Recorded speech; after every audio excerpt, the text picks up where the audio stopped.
What's up mga kahamal? For today's video, part 2 na to mga kahamal ng work goods namin mga kahamal dito sa San Miguel mga kahamal, right? Okay, go na mga kahamal. Punta na tayo dun sa loob mga kahamal.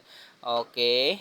Habang pupunta kami mga kahamal, nag-prepare na si ate ng pagkain namin. Pero yan mga kahamal, matigas na yan. Okay, siyempre yan ang pagkain namin mga kahamal, egg tsaka talong, di ba? Wow, masarap yan sa kalusugan mga kahamal, yung talong na yan mga kamal. Okay, right, yan ang mga kamal. Subo na tayo mga kamal sa egg, tapos talong mga kamal. Masarap yung ulam namin ngayon mga kamal umaga.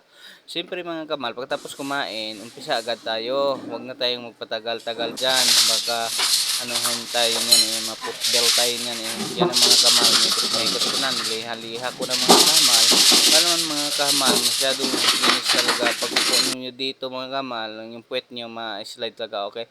Yan na mga kamal, yung GI plastic varnish mga kahamal. Yan ay maple mga kamal. Yan ay pangkintab talaga yan mga kahamal sa upuan nyo, sa mesa nyo na sira-sira na dyan.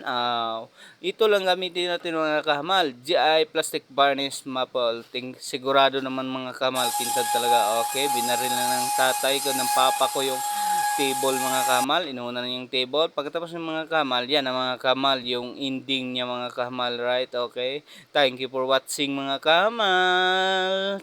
Don't forget to follow.